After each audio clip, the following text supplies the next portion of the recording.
Picture this. It's a Tuesday morning in a county courthouse somewhere in Ohio. There's a hallway with fluorescent lights, bad coffee, and two parents sitting on opposite sides of a bench. They're not talking. Between them, legally speaking, is a 7-year-old named Emma. Emma's not in the building. She's at school right now, learning fractions, completely unaware that in about 45 minutes, a judge she's never met, in a room she's never seen, is going to decide where she sleeps tomorrow night. That judge has a stack of paperwork, testimony from both parents, a report from a social worker who visited each home for maybe 2 hours, and the judge has to make a decision that will shape this kid's entire childhood using a legal standard that sounds clear but means almost nothing. 4 words. Best interest of the child. What does that mean? Nobody agrees. Seriously, ask 10 family law judges what best interest of the child means, and you'll get 10 different answers. I'm not exaggerating. There are academic papers about how inconsistently this standard gets applied from courtroom to courtroom, sometimes in the same building, on the same day. And this is the foundation. This is the phrase that the entire system of child custody runs on. That's where we're starting today. Not with definitions. Not with a list of topics. With a question that should genuinely bother you. How did we end up in a system where the most private relationship you'll ever have, your family, is defined, regulated, and sometimes dissolved by the most public institution there is, the state? And why does every custody decision come down to a phrase that nobody, not judges, not lawyers, not psychologists, can define the same way twice? That's family law. And I'm going to be honest, the first time I really sat with this contradiction, it messed with my head for days. Because you'd think the law would at least pretend to have a clean answer here. It doesn't. It just asks a question and leaves the answer up to a stranger in a robe. So let's take this apart. Here's the tension at the heart of everything. On one side, you have a principle that almost every legal system in the Western world agrees on. The family is private. The government doesn't get to walk into your house and tell you how to raise your kids, who to marry, or when to leave a relationship. That's not just a cultural value. It's a constitutional one. The Supreme Court has said over and over that parents have a fundamental right to make decisions about the care, custody, and control of their children. A case called Troxell versus Granville, decided in the year 2000, made that about as clear as the court ever makes anything. Fit parents get to decide. Not the state, not grandparents, not neighbors who think they know better. The parents. And that makes sense, right? You'd be furious if a government official showed up and said, "We've reviewed your parenting, and we have some notes." That's not how a free society works. But here's the other side. What happens when the family breaks? When 2 parents can't agree on who gets the kid for Christmas? When one parent moves to another state? When there's abuse, or neglect, or addiction, or just 2 decent people who fell out of love and now can't be in the same room without it turning into a war? Someone has to step in. Someone has to make a call. And the only institution with the authority to do that, the only one that can actually enforce a decision about where a child lives, is the state, the same government that you wanted to keep out of your family in the first place. That's the paradox. The state must stay out until the moment it absolutely must come in. And there is no bright line between those 2 things. I want you to hold that in your head, because every single thing we're about to talk about, marriage, divorce, custody, child support, surrogacy, all of it, lives inside this tension. The whole field of family law is an attempt to manage a contradiction that can't actually be resolved. Quick pause. Let that settle before we keep going. Now let's look at how the system tries to handle it. Because it does try. It just tries in a way that's messier than most people expect. Start with marriage. Most people think of marriage as a personal thing, a commitment between 2 people, a ceremony, a party, vows that make you cry. But legally, marriage is a contract. I don't mean that in a cynical way. I mean it literally. When you get a marriage license, you're entering into a legal arrangement with the state. The state says, "We recognize this relationship, and in exchange, here's a package of rights." Tax benefits, inheritance rules, hospital visitation, decision-making authority if your spouse can't speak for themselves. Immigration status, over 1,000 federal benefits are tied to that one word, married. And for a very long time, the state got to decide not just what marriage meant, but who could have one. Until 2015, same-sex couples in most states couldn't access that package. Then a case called Obergefell versus Hodges reached the Supreme Court, and in a 5-4 decision, the court said the 14th Amendment guarantees same-sex couples the fundamental right to marry. That's still the law today. The court declined to revisit it as recently as November 2025. And Congress passed something called the Respect for Marriage Act in 2022 as a backstop, requiring every state to recognize marriages performed validly in any other state. But the debate isn't over, not politically. In March 2026, Idaho's legislature voted to urge the Supreme Court to reverse Obergefell. That resolution has no legal force. But it tells you something about the temperature. That's wild when you think about it. The most intimate decision a person can make, who they build a life with, is still a live political debate in the halls of state capitals. That's the paradox showing up in real time. Now let's talk about what happens when marriage ends, because this is where most people actually encounter family law, and it's where the system's compromises get really interesting. Before 1970, if you wanted a divorce in most states, you had to prove fault. That meant you had to stand in front of a judge and demonstrate that your spouse did something wrong. Adultery, cruelty, abandonment, habitual drunkenness. Those were actual legal categories. And if your marriage was just miserable, if you'd grown apart, if you were deeply unhappy, but nobody had technically done anything wrong, tough, you were stuck. Imagine that for a second. A woman named Sarah, 1965, married young, 2 kids, realizes after 10 years that she and her husband want completely different lives. No abuse, no infidelity, just 2 people who became strangers. Under the old system, Sarah has almost no legal path out. She'd have to fabricate a fault claim, commit perjury, or stay married. Thousands of people did exactly that. Then California changed everything. In 1969, Governor Ronald Reagan, of all people, signed the first no-fault divorce law in the country. The idea was simple. You don't have to prove anyone did anything wrong. You just have to say the marriage is irretrievably broken. That's it. By the mid-'80s, every state had some version of no-fault divorce. This part still blows my mind. The same Ronald Reagan who became the face of conservative family values signed the law that fundamentally transformed how American families dissolve. History is weird like that. No-fault divorce didn't just change procedure, it changed power dynamics. Suddenly, both spouses had an exit. Nobody was trapped by a system that demanded a villain and a victim, but it also created new problems. If nobody's at fault, how do you divide everything? The house, the savings, the retirement accounts, the business one spouse built while the other raised the kids. Here's where it gets personal. Let's say Lucas and his wife are divorcing. During the marriage, Lucas started a tech company from their garage. His wife never wrote a line of code. But she handled the household, raised their 2 kids, and made it possible for Lucas to work 80-hour weeks for 5 years. Is the company hers too? In a community property state like California, probably yes, roughly half. In an equitable distribution state like New York, maybe.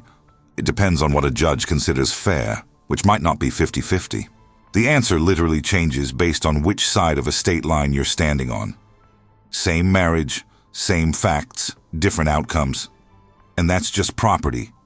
Custody is where the paradox hits hardest. Stay with me. This next part is where it actually clicks. Remember those 4 words? Best interest of the child. This is the standard that governs virtually every custody decision in America. And here's the thing I spent an embarrassing amount of time trying to understand. There is no universal definition. Every state has a list of factors. The child's age, the parent's mental and physical health, the child's relationship with each parent, stability of each home, the child's own wishes, sometimes depending on age, history of domestic violence, substance abuse, willingness to co-parent. But how do you weigh those factors? What if one parent has a bigger house, but the other has a stronger emotional bond? What if one parent has a demanding job, but earns the money that pays for the kid's school? There's no formula, there's no algorithm. A judge looks at all of it and makes a call. A human being with their own biases and blind spots and bad Tuesday mornings makes a call that determines a child's life. And I want to be careful here because there's a myth that gets repeated constantly. Mothers always get custody. That was more true decades ago when courts applied something called the tender years doctrine, which basically assumed young children belonged with their mothers. Most states have moved away from that. The legal standard today is gender neutral, but studies suggest implicit bias still exists. Fathers who fight for custody actually win at comparable rates, but fewer fathers fight, sometimes because they're told by their own lawyers not to bother. The gap is more cultural than legal at this point, but it's real. This is the part where my head started spinning, and I've read about this multiple times. Because the system isn't broken in the way you'd expect. It's not that judges are cruel or that the law is badly written. It's that the law is asking an impossible question. What is best for this particular child?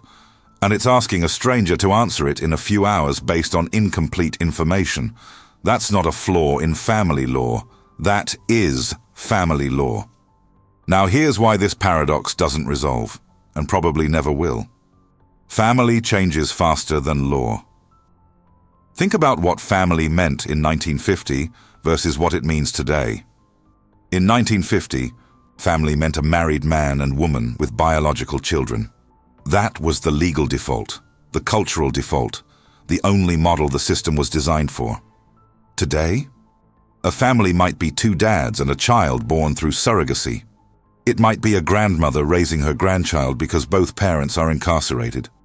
It might be an unmarried couple who've been together for 20 years with 3 kids and no marriage license. It might be a blended family with his kids, her kids, and their kids, 3 different last names, and 2 different custody orders from 2 different states. The law is running to catch up, and it's always a step behind. Take surrogacy. Alex and Jordan are a same-sex couple in Michigan. They want a child. They find a surrogate.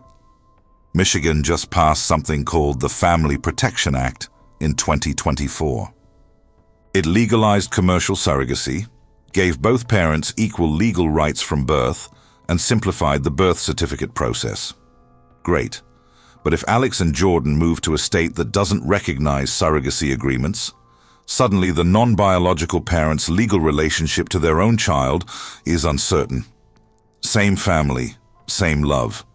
Different legal reality because they crossed a state line. Or take something as basic as common law marriage.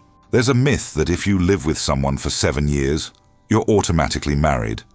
That's not true anywhere.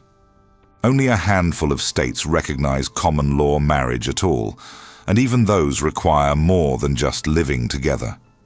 You need to hold yourselves out as married, intend to be married, cohabitate. The specifics vary. But millions of people believe the 7-year myth and make life decisions based on it. Then something goes wrong, a breakup, a death, a medical emergency, and they discover they have none of the protections they assumed they had. If you're still here, you now understand family law better than most people who've been through a divorce. And that's not a compliment to you. It's an indictment of how little the system explains itself to the people it affects most. There's a whole world of family law I'm not touching today. adoption, foster care, grandparent visitation rights, tribal jurisdiction under the Indian Child Welfare Act, international custody disputes under the Hague Convention. Each one of those deserves its own video, but they all share the same DNA. The state stepping into the family, trying to do something fair, using tools that are fundamentally blunt for problems that are infinitely specific. The structure of family law is, honestly, both genius and tragic. It's genius because it refuses to pretend that families fit into neat categories. It leaves room for judgment, for context, for the messiness of actual human relationships. And it's tragic because that same flexibility means outcomes depend enormously on which judge you get, which state you're in, and how good your lawyer is. The system promises fairness and delivers variability. And that gap is where most of the heartbreak in family law lives. So let me give you what you came for. The framework, not the answer, because every state and every fact pattern is different. What you just learned is the framework, not the answer. The biggest mistake people make is assuming family law is about right and wrong. It's not. It's about the state managing an impossible situation with imperfect tools. Custody isn't about punishment. Divorce isn't about blame, at least not legally, not anymore. Child support isn't about one parent winning and the other losing. It's about the system doing its best impression of fairness in situations where fairness might not even be possible. The second mistake is waiting. People go through an entire divorce without understanding what equitable distribution means, what a parenting plan involves, or what their rights actually are. They learn family law the hard way, in real time, in a courtroom. That's like learning to swim after you've already fallen off the boat. And the third mistake, the one that gets people in the most trouble, is assuming the law is the same everywhere. It's not. Family law is state law. What's true in California might be completely false in Texas. Community property versus equitable distribution, different custody presumptions, different rules about alimony, about prenups, about grandparent rights. If you take one thing from this video, let it be this. The phrase family law doesn't describe one system. It describes 51 systems that share a name and not much else. Here's what this actually means for you, today, in your life. If you're getting married, a prenup isn't a sign that you expect to fail. It's a sign that you understand how the system works, and you'd rather make decisions together now than let a judge make them for you later. If you're going through a divorce, know that fair doesn't mean equal in most states, and what you're entitled to depends on where you live. If you have kids and you're separating, the standard is best interest of the child, and the single most important thing you can do is demonstrate that you're willing to co-parent. Judges notice that. If you're in a long-term relationship without a marriage license, find out what your state does and doesn't recognize. Because assumptions will not protect you when something goes wrong, and if you're part of a non-traditional family, surrogacy, same-sex parents, blended family, know your rights in your specific state. Because the patchwork is real, and the gaps can be devastating. If you want to go deeper, there's a fantastic book called Family Law for Dummies that's actually surprisingly rigorous for what it is. And the American Bar Association's Family Law section publishes updated state-by-state charts every year. Look those up. They're free, and they're genuinely useful. Here's what I want to leave you with. Family law is the only area of law where the subject matter is something everyone has. Everyone has a family. Everyone has an opinion about what family means. And almost nobody understands the system that governs it until that system shows up in their life uninvited. Most people only learn family law when their own family is falling apart. And that's the worst time to learn anything. If this video planted even a seed of understanding before that moment comes, before you're sitting on that bench in the fluorescent hallway, not talking to the person you once promised forever to, that's the whole point. That's why I made this. The judge in Ohio is still making that call about Emma. And the 4 words guiding that decision still mean something different to everyone who reads them. That's not a system that's broken. That's a system that's honest about how hard the question is. And maybe that's the best we can do. This is education, not legal advice. If you face a real situation, talk to a licensed attorney in your state.